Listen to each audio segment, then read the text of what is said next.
Assalamu alaikum to all. Myself Urusa Kamar, and today I'm going to talk about educational status of Indian Muslims. Friends, education एक ऐसा सफर है जो start होता है इंसान के जन्म के साथ और एंड होता है उसकी डेथ के साथ। एक ऐसा प्रोसेस है जिसमें एक इंसान न केवल सिर्फ पढ़ा लिखा बनकर बाहर आता है, बल्कि उसकी एक सोच डेवलप होती है, उसकी एक समझ डेवलप होती है और इसी के साथ उसको नए आइडियाज के साथ दो चार होने का भी मौका मिलता है। लेकिन अगर आज हम मुसलमानों की तालीम की सूरत हाल देखें इंडिया में, तो ये पिक्चर हमें उतनी रोशन नजर नहीं आती है, क्योंकि मुस्लिम्स आज भी काफी पीछे हैं एजुकेशन के फील्ड में। और आपको जानकर हैरानी होगी कि मुसलमान सिर्फ पिछड़ नहीं रहे हैं, बल्कि वो इतना पिछड़ गए हैं कि वो बाकी सारी रिलीजियस कम्युनिटी से पीछे रह गए। लेकिन दोस्तों, ये बात हम नहीं कह रहे हैं आपसे, ये बात हमें पता चलती है 2001 के सेंसस से और 2011 के सेंसस से, जो हमें बताते हैं कि मुसलमानों का लिटरेसी रेट बाकी सारी कम्युनिटीज के लिटरेसी रेट से कम है।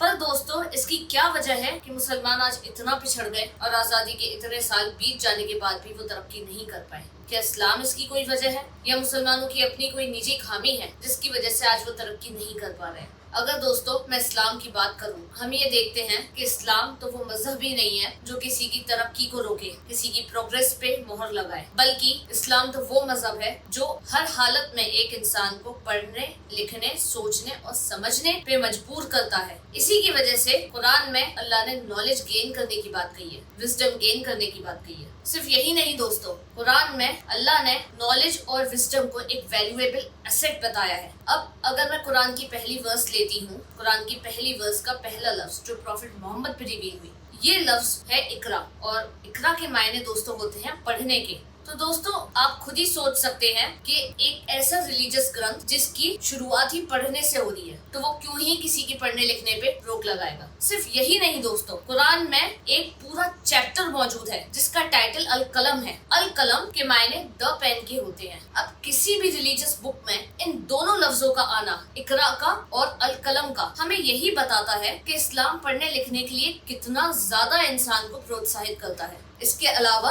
कुरान की एक और वर्स है जो सूरह ज़ुमर में मौजूद है। ये वर्स एक क्वेश्चन के फॉर्म में है जो कि प्रॉफिट मोहम्मद से पूछा गया है अल्लाह के जरिए। अल्लाह पूछता है प्रॉफिट मोहम्मद से, क्या वो लोग जो जानते हैं इक्वल हो सकते हैं उनके जो नहीं जानते? अब दोस्तों, गौर करने की बात ये है कि यहाँ पे जानने का लफ्ज इस्तेमाल हुआ है। जो जानते हैं, जो नॉलेज रखते हैं, वो क्या इक्वल हो सकते हैं उनके जो नहीं जानते हैं, जो नॉलेज नहीं रखते हैं? ये अपने आप में बहुत इंपॉर्टेंट वर्स है फ्रेंड्स, क्योंकि ये हमें वैल्यू ऑफ नॉलेज बता रही है। इसके अलावा अगर हम प्रॉफिट मोहम्मद का टाइम पीरियड स्टडी करते हैं तो हमें ये पता चलता है कि प्रॉफिट मोहम्मद ने भी अपने जमाने में पढ़ाई लिखाई को बहुत ज्यादा प्रमोट करा था, लर्निंग को प्रमोट करा था। इस बात की सबसे बड़ी गवाह उनकी खुद की एक सेइंग है जिसे अरबी में हदीस कहती है। उन्होंने कहा था कि वो लोग जो एजुकेशन हासिल करते हैं, जो नॉलेज हासिल करते हैं, उनके लिए अल्लाह जन्नत का रास्ता आसान कर देता है। अब दोस्तों, गौर करने की बात ये है कि जन्नत जो है इस्लाम में सबसे ज्यादा हाईएस्ट मकाम है। वो एक रिवॉर्ड के तौर पे एक इंसान को मिलेगा जो यहाँ अच्छे काम करेगा। अब यहाँ पे पढ़ने लिखने को इस्लाम ने अच्छे कामों में शामिल करा है, जो इंसान के लिए बहुत जरूरी है और जिसका रिवॉर्ड जन्नत है। इन सारी वर्सेस से हमें यही पता चलता है कि इस्लाम पढ़ने लिखने के लिए कहीं से भी किसी को रोकता नहीं है। फिर क्या वजह है दोस्तों कि आज भी मुसलमान इतना पढ़ने से पीछे रह गए हैं कि आज उनकी आधी आबादी